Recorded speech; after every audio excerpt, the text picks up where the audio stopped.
This is the Ford Theater, an hour of radio drama presented by the Ford Motor Company, makers of Fords, tractors, and motor coaches. Today's drama, Jules Eckert Goodman's The Man Who Played God.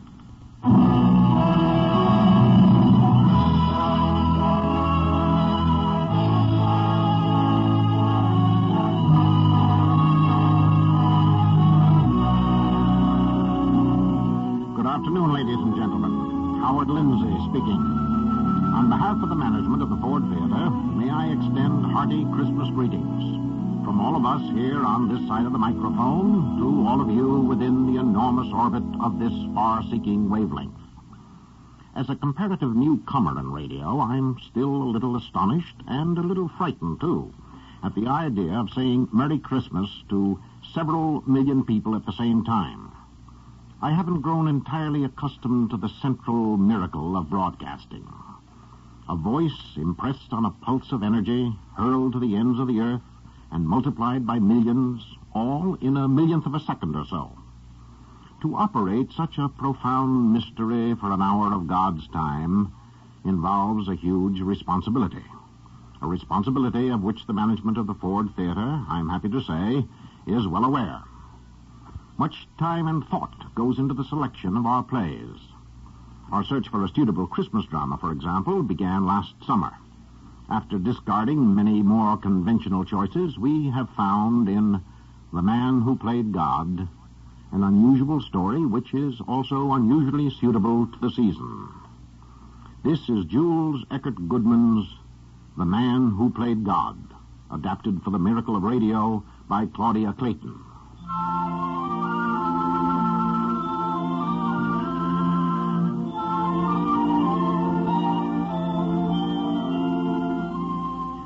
Our story begins on an early summer afternoon in Paris. The warm June sun shines down on the children playing beside the banks of the River Seine, tips with gold the ancient spire of Notre Dame, and glitters on the bright brass buttons of the doorman outside the very fashionable Hotel Paris, where at this moment a crowd of students, eager servant girls, and elegantly perfumed ladies are jostling each other for a glimpse of the musical man of the hour in Europe, the great Montgomery Royle. Hôtel Paris? Monsieur Montgomery Royle? Monsieur Royle n'est pas là, madame. Mais non, il n'est pas... Mr. Royle is not in, madame. Pardon? A friend from Ohio? Un moment, madame, I will ring. Hello? Monsieur Royle Nipper. Oh, you talk English. How nice. What, an advance copy of the program for Mr. Royle's concert tonight for the Tribune Herald? I'm sorry, but Mr. Royle doesn't have any program. Mr. Royle plays what he feels like playing when he sits down at the piano. Tomorrow, yes, he's going back to America tomorrow. Not at all. Come in! What's the matter, Beth? You sound desperate. Oh, Mrs. Miller, do come in. They've been driving me out of my mind. Well, that's the penalty you pay for being secretary to a genius. But never mind. You'll be in God's country again a week from tomorrow. And I shan't be sorry. I think Mr. Royle has done just about enough. 10 recitals in 15 days. Oh, but excuse me. Won't you sit down? If you can find room for me among all these letters. What are they, Battle? Love letters from adoring Frenchwomen? Some ask for seats for tonight's concert. Well, that's impersonal of them. Who sent those lovely flowers? Are they from adoring Frenchwomen, too? Miss Blair brought them. Oh. Well, where is he, anyway? Why isn't he resting for the concert? Resting? Did you ever know Mr. Royle to rest when he ought to? He's out, walking. With Miss Blair. Oh, Battle, I don't suppose Mr. Royle realizes it, but Grace Blair's in love with him. Oh, Grace Blair is only a child, madam. A child? Grace Blair is 25 if she's a day. Her mother is one of Mr. Royle's oldest friends. That doesn't prevent Grace from being 25. Oh, Mr. Royle is giving her music lessons. Montgomery Royle never gave anyone lessons before in his life. Why did you give her lessons? May I say something rather personal, Mrs. Miller? As Mr. Royle's secretary, Battle, you've been bossing him around too long and seeing me around too often to suddenly get formal with me. What do you want to say? Oh, just that if you'd had any sense, you would have married Mr. Royle yourself 20 years ago. But I hadn't, Battle. So I married somebody else. You're an eligible widow now. Yes. Yes, I am. But there's another very good reason, Battle, why I never married Montgomery Royle. He never asked me.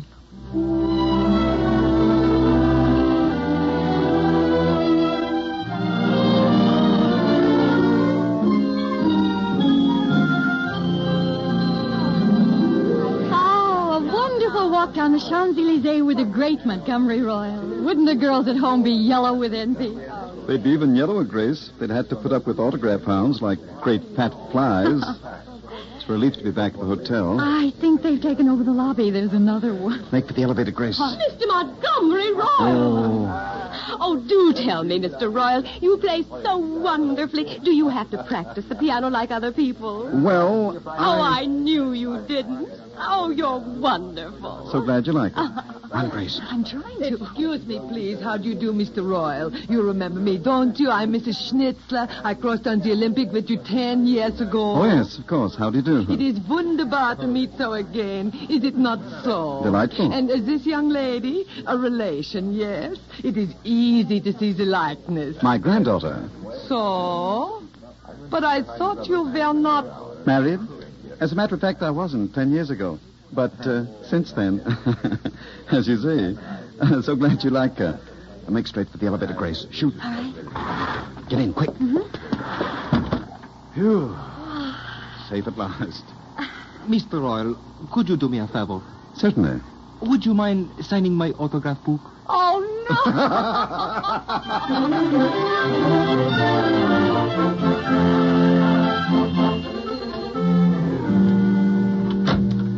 Hi there, Battle. We're back. Why, Mildred. What a happy surprise. I came to wish you luck, Monty, on tonight's... Oh. Mildred, you know Grace Blair. Yes, we know each other. Hello, Grace. Hello, Mrs. Miller. I've been buying Grace a parting gift. Show what I bought you, Grace. All right. A string of pearls. Aren't they beautiful? Oh, they're lovely. All rich Americans buy their ladies pearls, and I couldn't be a piker with my one and only pupil, could I, Mildred? No, Monty. Look at the size of them. Big as golf balls. $20 on the Rue de Palais Royal. And you couldn't match them in Tiffany's in New York for twice the money. You're to wear them tonight, Grace. For His Majesty the King. King? What king, Monty? I was going to keep it a surprise. Tonight's concert is a command performance. No. Yes. I've been commanded to play by a real-life king. Nobody can command you. You're a king. Let us say, then, that he approached me as one king to another and asked me to give this concert that he might attend incognito. Oh, Monty, how wonderful. Who is he, Monty? Can you tell us his name? He has at least 16 names, Grace.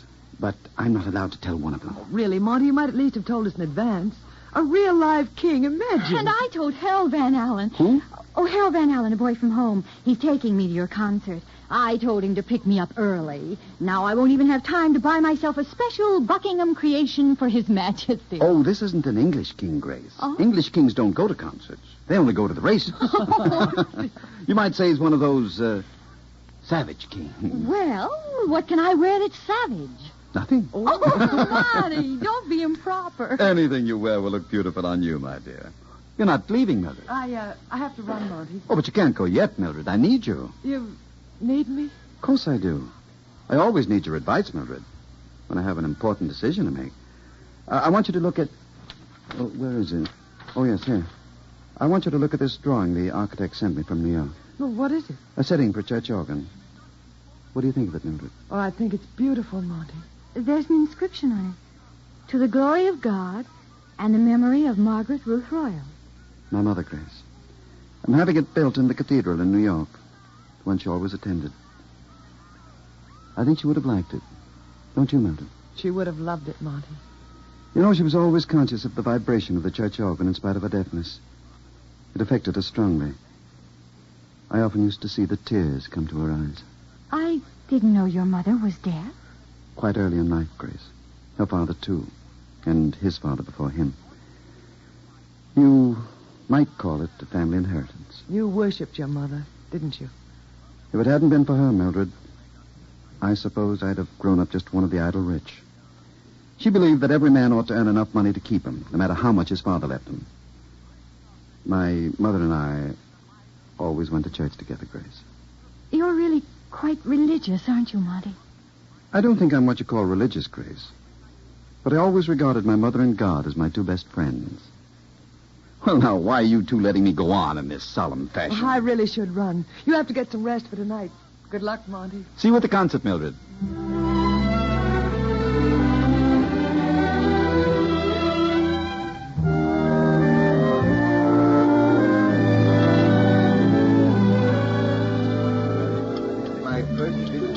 Having a good time, Grace? Heavenly, Monty. Look, everyone in the restaurant is staring at you. That's because I'm with you. Oh, it's because you're the one, the only Montgomery Royle. And because tonight you're going to give the best performance of your career. I want to drink a toast, Monty. To tonight and to you. Thank you, my dear. Oh, Grace, child, what's the matter? say goodbye to me now, Monty. I shan't see you again. Why, of course you will.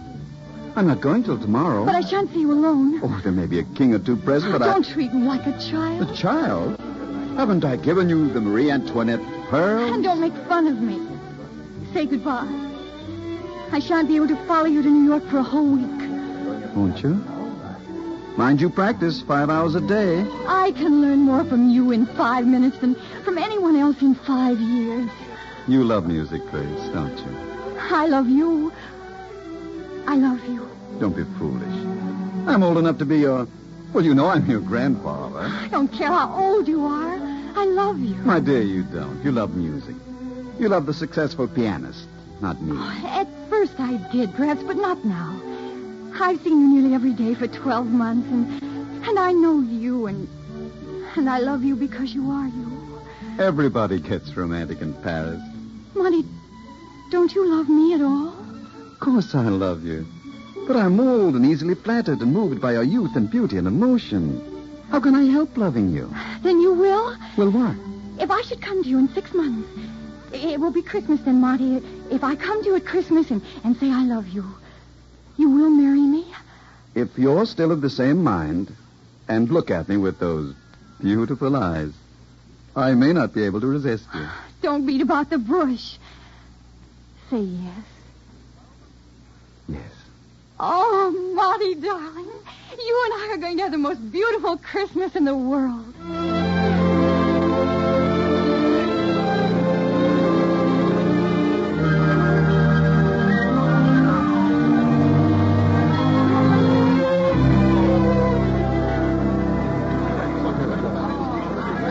What an audience. Did you ever see a theater so crowded? The concert was completely sold out days in advance. Did you know that, Mildred? Monty's concerts are always sold out in advance, Grace. Have you heard Mr. Royle play before, Mr. Van Allen? Oh, Harold has heard Monty's entire Paris repertoire. Haven't you, Harold? And enjoyed every one.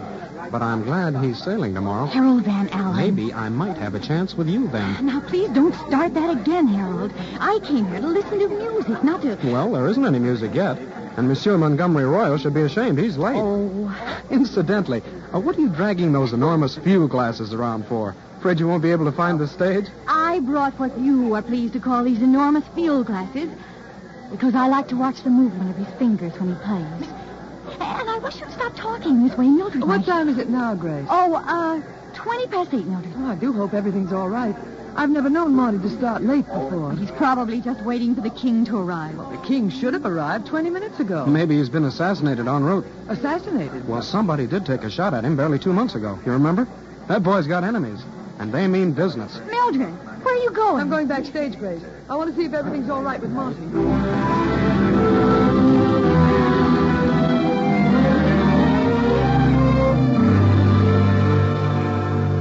Mais, Monsieur Royle, on doit attendre l'arrivée du roi. There's no use arguing. I'm not going to keep those people waiting any longer. Say tout nonsense. That's right, Battle. Say toot nonsense. There are a million people out there, paid a good money, and I won't keep them waiting, king or no king. You're entirely right, sir. Thank you, Battle. What's that? A special flower for your buttonhole. A boutonniere, it's called. Boutonniere, huh? Oh, you're making quite a dandy of me, Battle. You're a genius, sir. You can wear what you like. There. Oh, don't start that genius stuff, Battle. It took me 20 years working 8 hours a day to become a genius. If it's the manager again, tell him I'm not waiting another minute. Yes, sir. Monty? Mildred, something wrong? Why aren't you out front with Grace? Well, everything's fine, only it's so late. Oh, that. We're waiting for His late Majesty. Oh, I thought you might have been taken suddenly ill or something. Me? Ill? Oh, but you're darling to worry about me. Well, I was anxious. I know how nervous you are before you play. Do you? How did you know that? Well, It's strange that you should know that, Mildred. I am deadly nervous always. But I thought that was my secret. I've always known it, Monty, and suffered with you. It's not fair that you should suffer, Mildred. Because you get none of the compensating glory. Don't you think I glory in your success? Thank you, my dear. And I'll hurry round or you'll miss my first song and dance. I've only half the nervousness now that I know you're sharing it with me.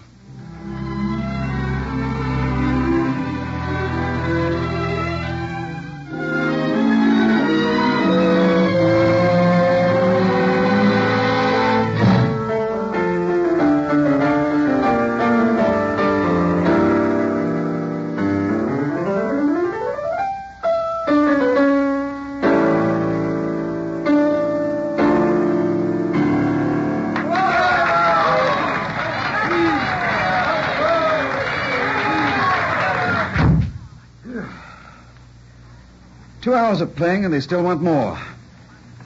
What is it about women at concerts, Battle, that makes them want to rip the buttons off your coat? You should have taken at least one more curtain call, Mr. Royle. They're still applauding. Oh, no, I couldn't. I was beginning to feel too much like a fool, bowing and smirking. Don't let anyone in except my personal friends, Battle. And then get behind the piano and shoot anybody who says maestro. Marty, let us in. It's Mildred and Grace. Come on in, quick. Hurry, Grace. Marty, this is Harold Van Allen. He's been helping me applaud. Hello, Van Allen. She didn't need any help. You were wonderful, Marty. Was I? 8 hours a day. But I let you off with 5. So the king didn't come after all. He'll live to regret this. Thank you, my dear. Are you satisfied with your glory? Are you? No more nervousness. Till next time. Bless you. No one else, Battle.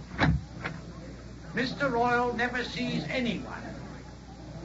Battle, who the devil's at the door? Get rid of him. His Royal Majesty, the King. So he finally came. Made it. Your Majesty. Maestro, we regret that we could not attend the performance to which we had looked forward with such eagerness.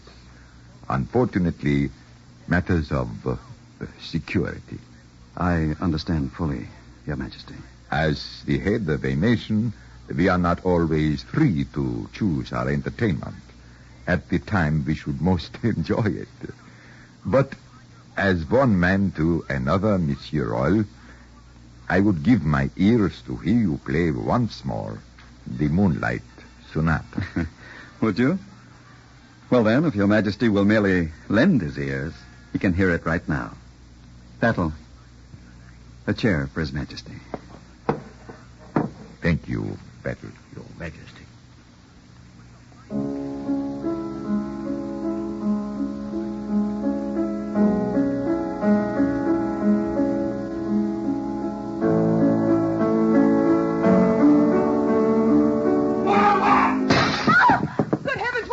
It's a grenade! Oh, Marty, don't touch it! Here. Get back, everyone! Good Lord. He picked it up and threw it back out the window. Monty. Oh, Monty, you might have been killed. Monsieur Royle, you know that grenade was meant for me. What? What? You have saved my life, Monsieur Royle. You have saved us all.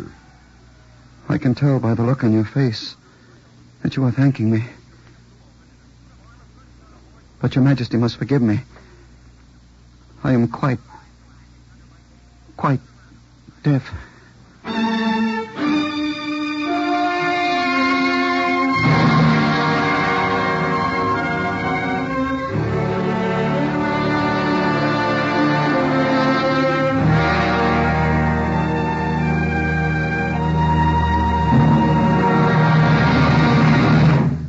On an explosion and the tragic end of a career, our first act curtain falls. Before we resume the story of Montgomery Royle, on another continent and in a mood much changed, a word on behalf of the Ford Motor Company by Kenneth Banghart. This is the quiet season of the year for most of America's farmers. The crops have been harvested, the silos and corn cribs are full, the grain elevators are overflowing, and many fields are blanketed with snow. But a farmer's work is never really finished. He has to care for his stock, make repairs around the place, and get ready for spring. Already, farmers are planning their work and crops for next year, preparing to carry on the huge job of feeding untold millions who depend on them. And farmers everywhere in America will be helped in that work by two outstanding products of the Ford Motor Company, Ford trucks and Ford tractors. From the rich black soil of Louisiana to the wide and fertile plains of Minnesota, Ford trucks and Ford tractors are devoting their great strength to countless farm jobs and doing them dependably, quickly, and economically. At this very moment, Ford trucks are carrying farmers' crops to market and bringing back the things they need. Hauling stock feed, firewood, fence posts, machinery, and 1,000 other things. Because of its proven ability and economy, the Ford truck is as indispensable to the modern farmer as the horse and wagon was to his grandfather. At this season, Ford tractors are probably not as busy as they will be in a few months, but many of them will be out tomorrow hauling fodder, grinding feed, clearing roads, and running power saws. Soon they'll be pulling plows, then harrows, then drills and other seeding machines, and finally operating harvesting equipment and threshers. Since its founding, the Ford Motor Company has been building tractors and constantly improving them. Today, the Ford tractor, because of its tremendous strength, versatility, dependability, and low cost, contributes much to making American farmers the best and most productive in the world. In many years of outstanding service to many owners, these trucks and tractors have proven themselves worthy of the name Ford.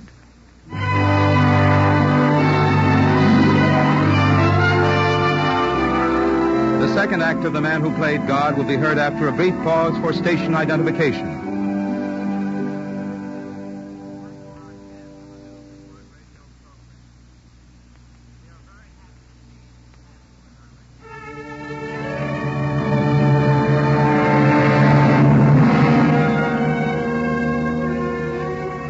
The Ford Theater, The Man Who Played God, Act 2.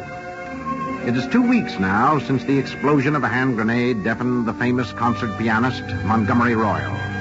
It is clear that his deafness, partly the result of a family affliction, is permanent. Royle is returned to New York, to his penthouse apartment overlooking Central Park. And once there, he has refused to see any of his old friends. Mildred Miller, in love with him secretly for the past 20 years, finally calls to see him. I swore I wouldn't force myself on him until he sent for me, Battle, but afraid my pride gave out. How is he? Has he asked for me at all? He speaks of you often, Mrs. Miller. He misses you. But not enough to send for me. Not enough to answer my letters. He sees Grace? Mr. Royle he's not his old self, madam. He's not well. What do you mean, not well? Well, he's moody, melancholy. He has frequent fits of temper, fits of uncontrollable temper. Temper? Monty? But that's not like him. There must be something he can do about it. There is, but Mr. Royle will not have it. What's that? Lip reading. Lip reading? For Monty? Oh, how terrible. Mr. Royle's hearing is gone forever. I know that. And unless something is done now to bring him out of the bitterness into which he has slipped, the doctor's afraid you'll not be able to answer for the future.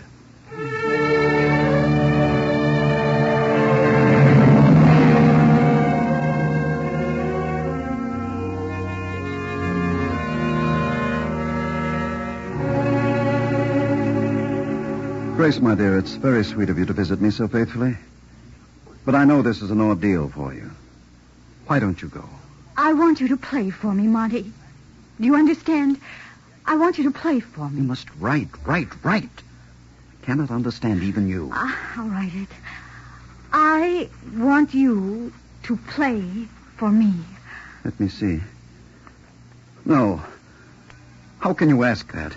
Can't you realize what it means to me to play and not to hear a sound? Beethoven... Write it. Beethoven was deaf? I'm not Beethoven. I'm not a composer. I love the music of others. There's not enough for me to have music in my soul. I want to hear. Oh, Monty. Don't be kind to me, Grace. You're very sweet, very kind, but I'm not worth it. Go away. Go back to the world of real people. There's someone at the door. What are you saying? Oh, someone at the door, knocking. It's Battle. Why does he do it? When will he remember? I can't... Come in, Battle. What is it? Write it down. Yes, sir. Mrs. Miller is here. Is here with a lip-reading teacher. He is highly recommended. He is... Tell him to get out. Tell everyone to get out. Monty. You too, Grace. I don't want anybody standing around pitying me. And no more messages, Battle. Food and water at meal times. That's all I need. I'm just An animal. No.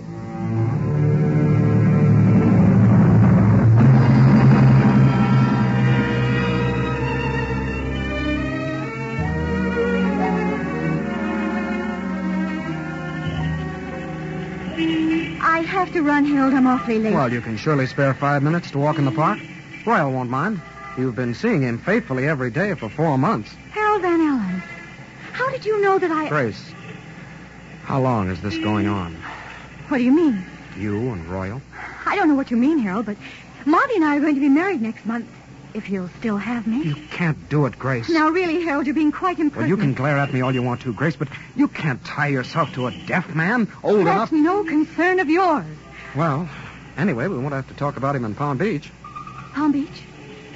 Harold Van Allen, you didn't wangle an invitation from the Chittendens just because I got one. They're my friends, too, you know. Well, of all the... Oh, really? Grace, will you do me one big favor? What is it? Rubinstein's giving his farewell concert of the season at Carnegie Hall this afternoon. Will you come with me? As a sort of pre-holiday holiday. I don't think I better. You're crazy about him, Grace. You told me so yourself. Rubinstein's a magnificent pianist, but... Come on, Grace. It won't do any harm to anybody. No. It won't do any harm to anybody. I'd love to, Harold. Well, will you get me a taxi? I have to go home. But I thought you were going up to see Royle. I will later, but first I want to go home and get my glasses. You remember my field glasses? I want to see the movement of his fingers.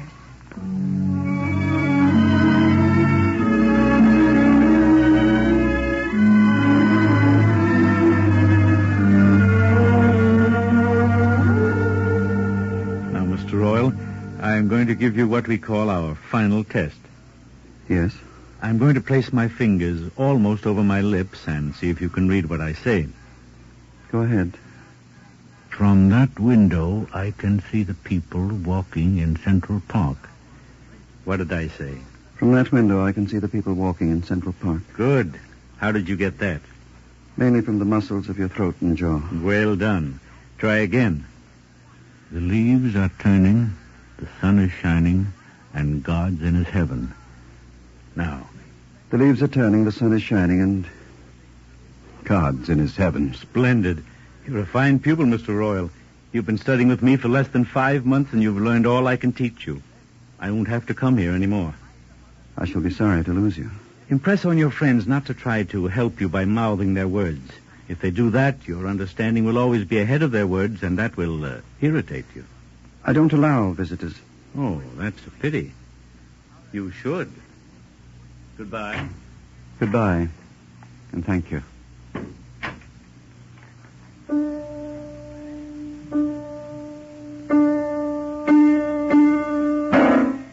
Words, but... I can't read your lips.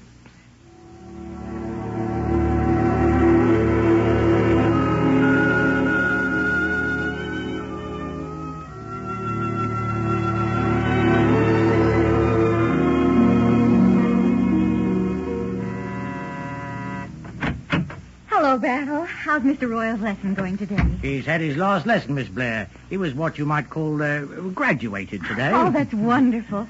Tell him I'm here, will you? Someone out there, Battle. Who are you talking to there behind my back? I'm sorry, sir, but Everybody talks behind my back. Why don't you come straight in so that I know you're there?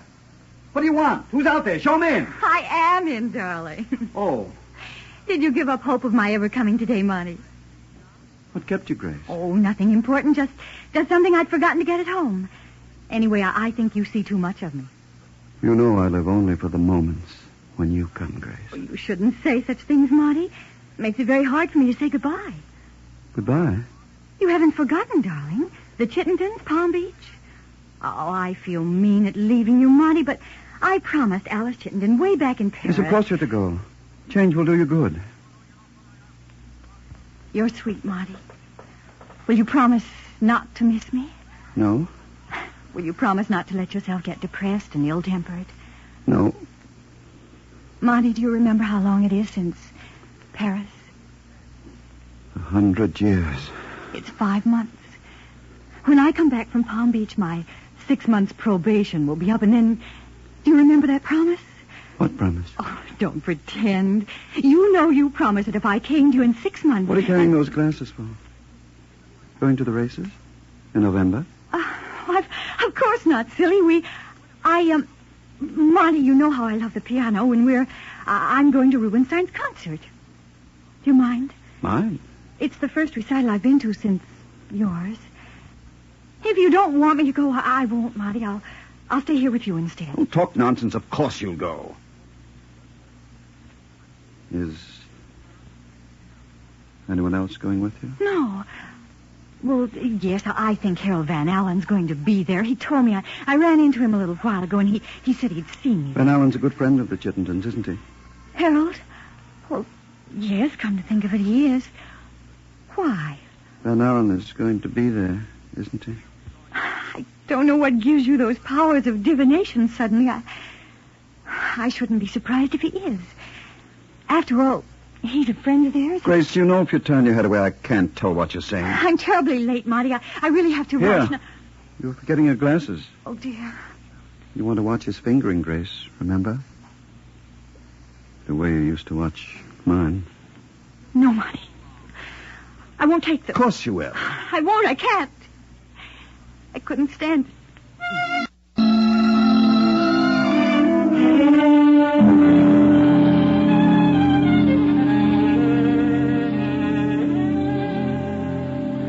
Mrs. Miller's outside again, sir. Will you see her this time? No. Yes. I should like to see Mildred. Will you come in, Mrs. Miller? How do I speak to him, Battle? Do I speak loud or slow or how? Speak naturally, that's all. I can understand you. Monty, you heard me. No, I didn't hear you. I read your lips. Welcome to my den, my dear. The lion's den, you know. Thank you, Monty. Oh, it's so... I thought I'd find you so different. Why do you cry? Because I'm so happy you've hardly changed a bit, Monty. Yes, I am changed. You know I'm changed, Mildred. But I'm glad you've come. I've often wished I could talk to you during these 5 long months. You didn't answer my letters. I knew you only wrote because you were sorry for me. You know that's not true. Anyway, I can talk to you now. Do you know this book, Mildred? But it's a Bible. My mother's Bible. I want to ask you a question. Will you answer me? Of course I will. Do you believe in God? Yes. I've been reading the Bible lately. Listen to this. Are not 5 sparrows sold for 2 farthings, and not one of them is forgotten before God? Do you believe that? Yes. If he knows everything, then why does he let such horrible things happen? He must be a cruel God, and I hate him. Monty. Why has he done this thing to me? I loved my music. It was a sacred thing. I didn't accept it blindly. I was thankful for it every minute. And now look what he does. He snatches it all away from me and leaves me a barren life. Oh, no. I never did harm to one of his creatures. Never even wished harm to anyone. I'd have been willing to give up everything else if he had just left me my music. I've withdrawn my promise for the church organ. But, Monty, because I won't be a why? hypocrite. He struck at me. He struck at my mother. Why should I glorify his name? Perhaps someday you'll learn why. I can't believe that he makes mistakes. The Bible's a great book, Mildred. A great book. And I'll tell you what it has taught me. There is no God. Monty, you've been alone too long. You've shut yourself away from the world and brooded about your affliction. Do you know where this will lead you? Yes. To madness. Thank you for coming, Mildred. You want me to go? Goodbye, Monty.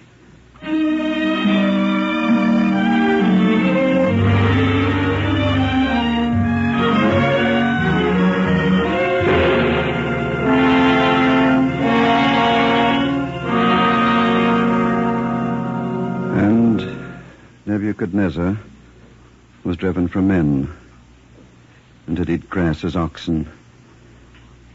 His body was wet with the dew of heaven till his hair was grown like eagle's feathers and his nails like birds' claws.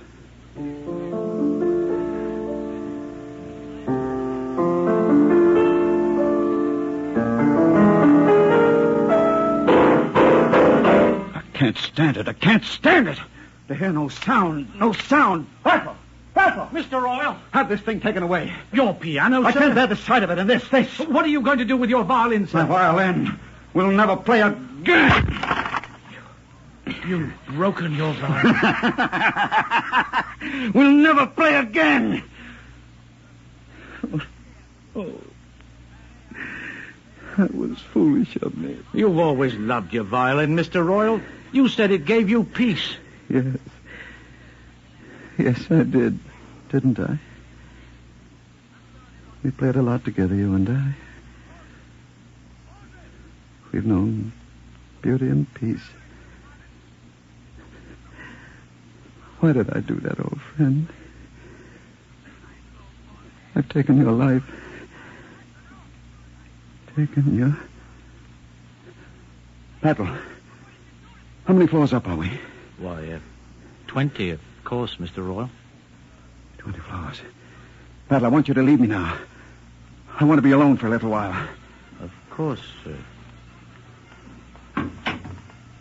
20 floors. There is a fascination about height. I don't wonder that people give way to a sudden impulse. Mr. Royle! Don't, Mr. Royle! Mr. Royle, let go of me! Please, sir, please. Go of me, you fool! Why did you stop me? Why did you stop me? I've got nothing left to live for. You can live for those who love you. I'm a burden to those who love me. You think I'm blind as well as deaf? Not blind, sir, but cowardly. What did you say? You've never had to test yourself before. The time came now and you couldn't face it.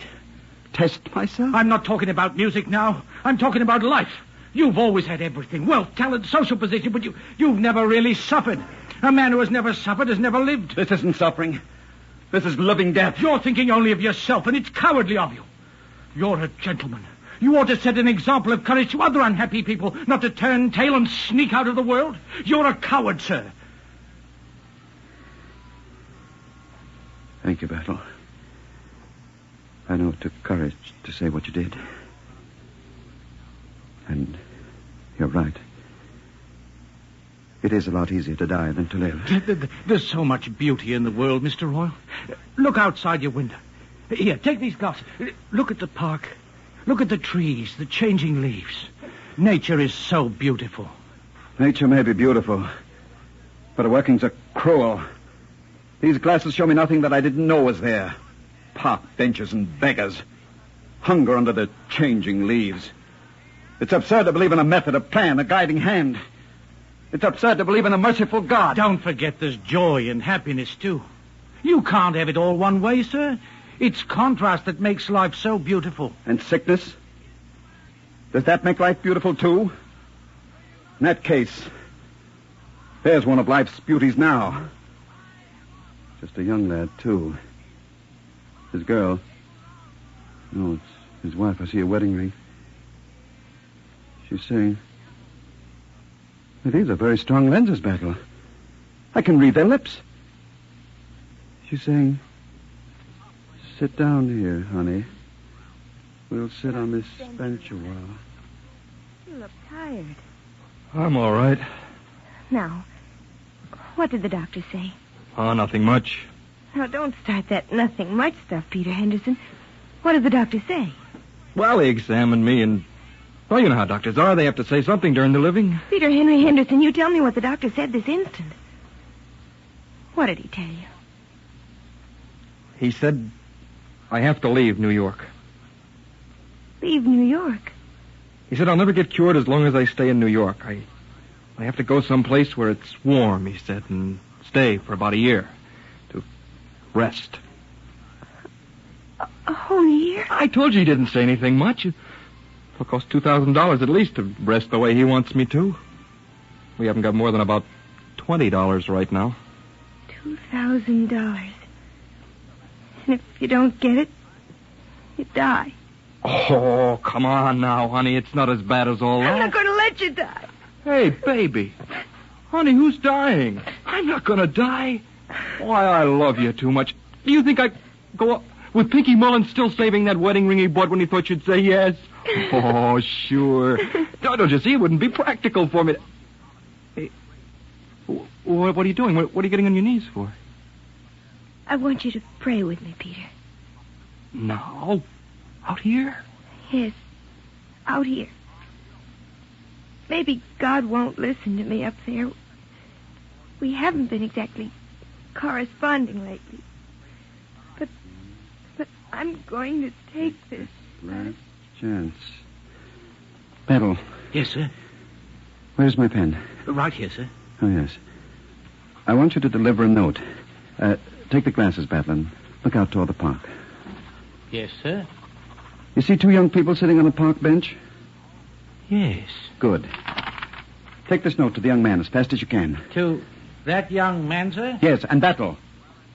Not one word about me.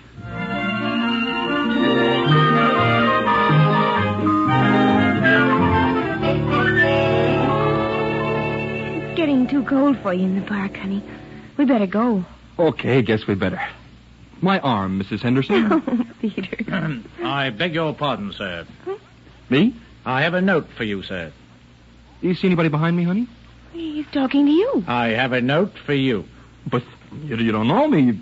You never saw me before in your life. Will you be good enough to read it? Well, sure. Sure, if you want me to. What is it, honey? Listen to this. If you will give the bearer your name and address, the writer who has overheard your conversation will take pleasure in sending you the $2,000 you need. Am I dreaming? Somebody heard us. Well, it's impossible. There wasn't anybody around. There couldn't have been. Who wrote this note, mister? I am not at liberty to say, madam. I would be grateful for your address, sir. But I don't get it. Should I, honey? Yes.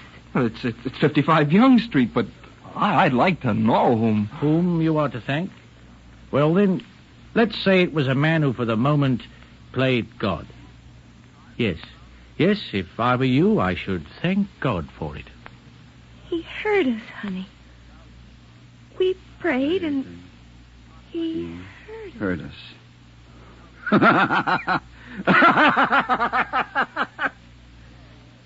Well, they'd think it was God who heard them. At last, I've got a good joke on him. I wonder, has he a laugh on me?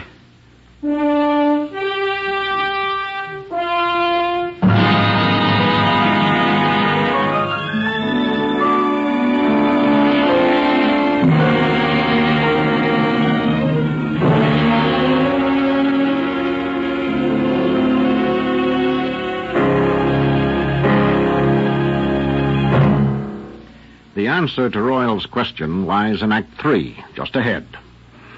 If we could send each of you a combined Christmas card and prospectus for the new year, it might read something like this. Next week, Father, Dear Father. Our second Ford Theater original, a comedy written especially for this playhouse by Therese Lewis and Irving Pincus. On January the 4th, The Adventure of the Bad Boy. An exciting mystery drama by Ellery Queen. On January the 11th, Storm in a Teacup. Based on the prize-winning English movie comedy by James Bridie. On January the 18th, Girl Crazy. Our first musical play of the new year. The music, of course, is by George Gershwin. On January the 25th, Arsenic and Old Lace. A rare combination of comedy and murder, first produced on Broadway, if memory serves, by your present correspondent, with some help from a man named Krauss and a horde of angels. Well, as you can see, the coming weeks bring many gifts. We now proceed with The Man Who Played God. This is Act 3.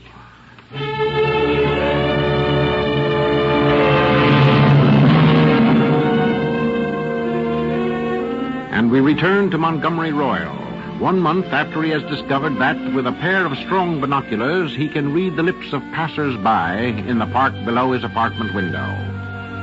It's the day before Christmas now, and a silvery flurry of snow is drifting across the park as Royle goes about a pleasant task of wrapping children's toys in the gay tinsel of Christmas. God rest you merry gentlemen, may nothing you dismay, for Christ the Lord our Savior was born. All right, Battle. Come and get him. Another batch already? Oh, you're wrapping faster by the minute, Mr. Royle. The children have to get their toys before midnight, Battle. How'd the last load go? The children were ecstatic, sir. Oh, I almost wish I was wearing a white beard when I was handing them out. It's a pity you weren't. Isn't it a wonderful day, Battle? It's a wonderful, wonderful day. Miss Blair is coming home today, isn't she? And it's almost too good to be true. Wait until she sees the change in me. Wait until she finds I'm going out. Going out? A surprise battle. You thought I'd stay shut up here the way I've been the last 6 months. It's all over, Battle. Life and I are friends again. I'm going out tonight. With her. With Miss Blair, sir? With Grace. My first trip into the new world. Do you know where we'll go first, Battle? Where, sir? We'll go into every toy shop we can find. We'll watch the children peering into the shop windows.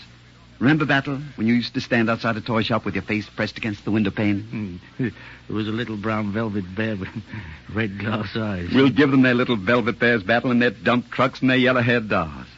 We'll stand inside the shop, you and Grace and I. And I'll read their lips. Then you'll take the toys out to them. You see, you still have to do the hard work, Battle. It's a great work, Mr. Royle. Oh, no, not great, Battle. It's a lark, just a lark. By the way, what about that young couple who was supposed to get married today? Oh, the ones who made that unfortunate investment? Oh, that was pretty bad, sir.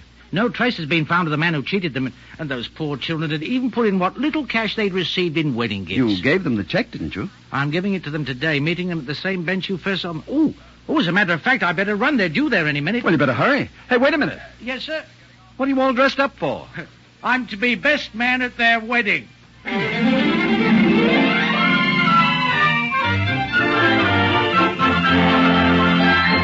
Oh, I beg your pardon, madam. Battle, you almost ran me down. Where's the fire? Oh, Mrs. Miller, excuse me. I didn't see you. I was hurrying to the park. Another customer? The young engaged couple. Oh, yes, you told me.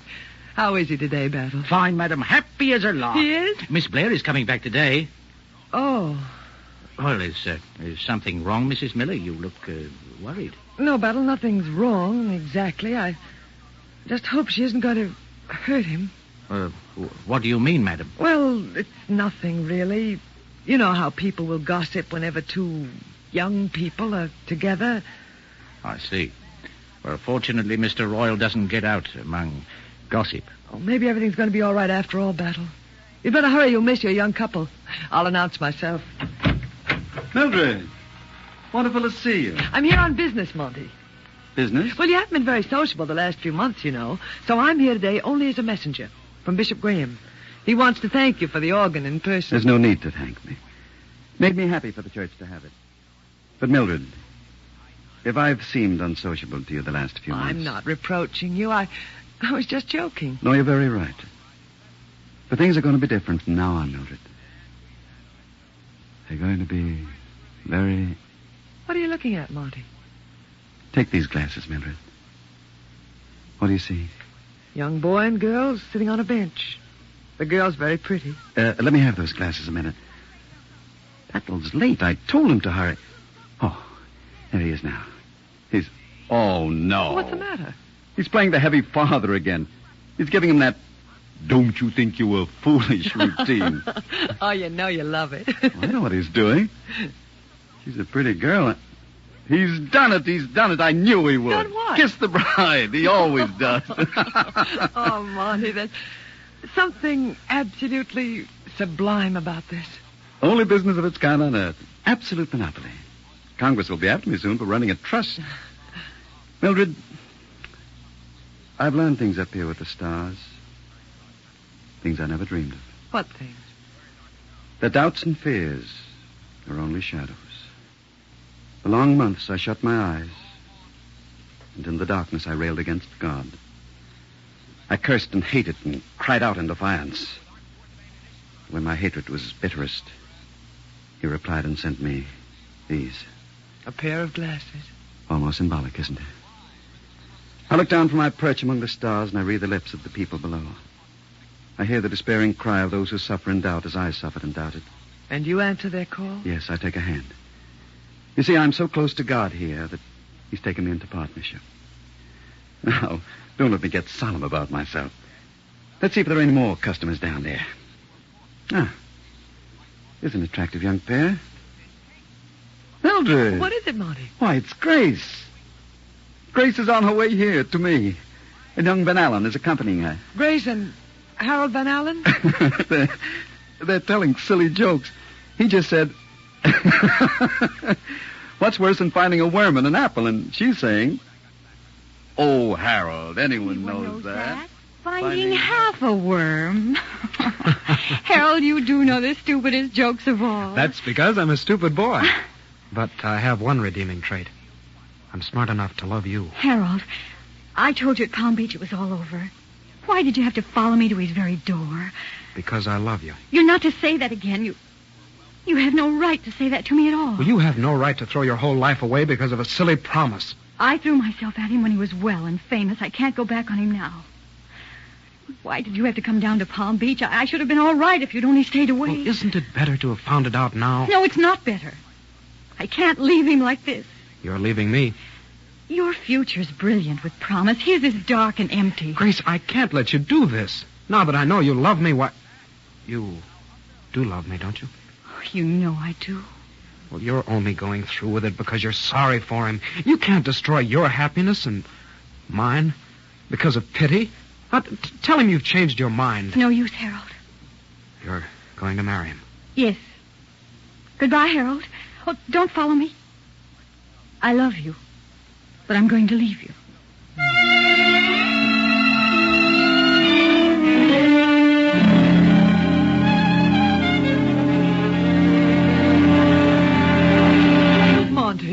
Monty, what's the matter? You look ill. You knew this? You what? That you loved him all the time? Well, I wasn't sure. But they're both young. Yes. They're both young. I've been very foolish. She was always so dear to me. I'm so sorry, Monty. I wonder what God would do in a case like this. Monty, Bishop Graham asked whether you'd consent to play the organ for tonight's services. The organ? The organ you gave to the cathedral. Bishop Graham thinks it would mean so much to the congregation if you were the first to play it. No. But this is Christmas Eve, No, Monty. no. I couldn't stand it. Please, excuse me, Mildred. I want to be alone. Of course. Goodbye, Monty. I won't ever force myself on you again.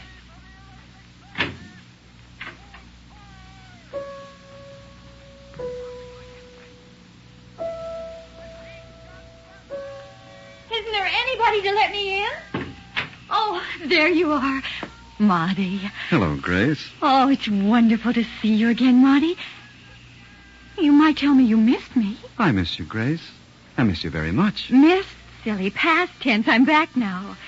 And I'm here to hold you to your promise. My promise? Christmas Eve, Monty. My probation period's over. Oh, now, don't pretend you've forgotten our compact. If I came to you in 6 months and told you I'm going to break my word, Grace. Break your word? I'm asking you to release me from my promise. But, Monty, I don't understand. Is it anything Did you hear anything to hurt you? You could never hurt me, Grace. You're too good. Then what is it? Don't you love me anymore? I shall always love you, Grace. The way the earth loves the sun. Each spins in its own orbit. Were the earth to swing into the pathways of the sun, it would only meet with disaster. It was music that brought us together. You know that, don't you? Yes. Our love was music. But you see, a string has snapped, and the music has ended.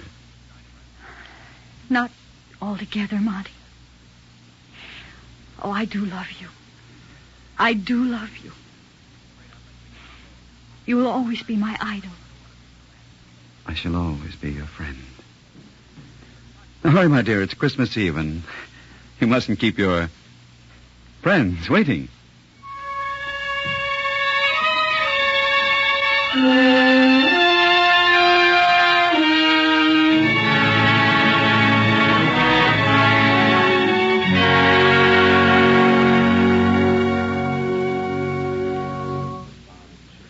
I quite understand, Mrs. Miller, but it's a pity. It's a beautiful organ, and it would have meant a great deal to us to have had Montgomery Royle himself be the first to play it.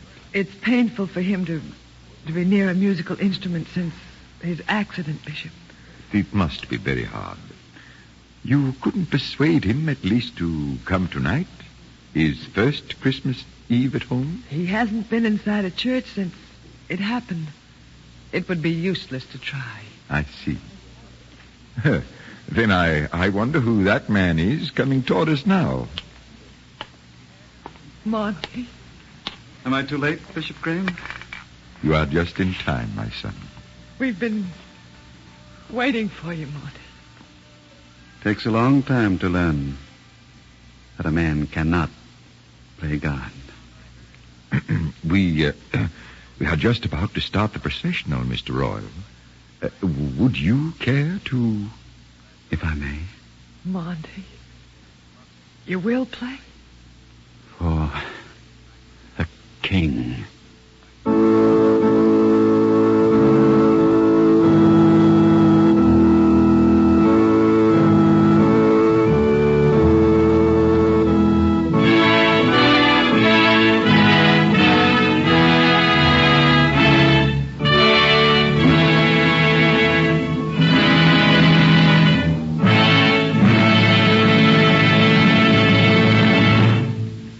Joyful and triumphant.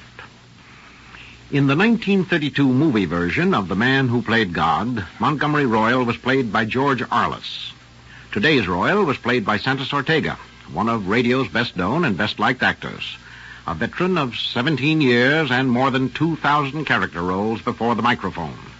You may know him as Dr. Carvel in Big Sister, or as the present radio incarnation of Charlie Chan. Grace, Bette Davis in the movie version, was played by Amzie Strickland, who has just concluded a long radio run as Assassinate in The Light of the World. Next week, Father, Dear Father, an original comedy containing a highly original character, the great and gay Benji Whitehurst, who came home broke but hardly broken-hearted. The Man Who Played God was adapted for radio by Claudia Clayton, edited by Howard Teichman, with continuity by George Faulkner. The musical score was written and conducted by Lynn Murray, and the entire production was under the direction of George Zachary.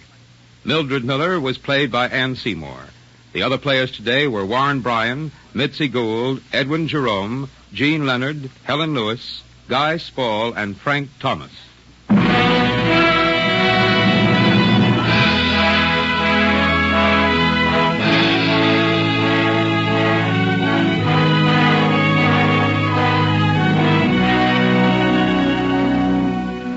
According to the calendar, there are just 3 more shopping days. 3 days of preparation and anticipation. Days filled with decorations, gaily wrapped packages, trees and lights, good things cooking, and friendly good wishes.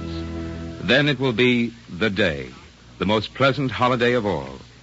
And the 130,000 men and women who make up the Ford Motor Company would like to add their greetings to the many you will be receiving. May your family be happy, your home warm and cheerful. May the tree be bright, the company jolly, the gifts exciting, and the enjoyment great. From all of us to all of you, Merry Christmas.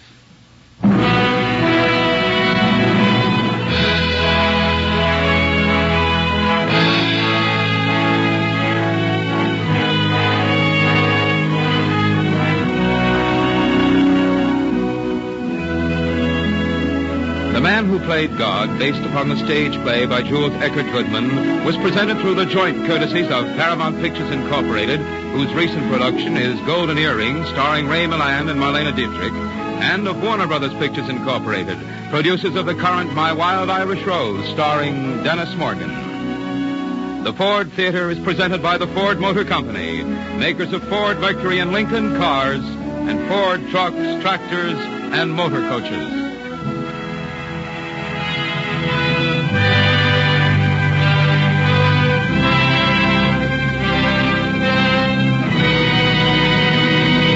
This is NBC, the National Broadcasting Company.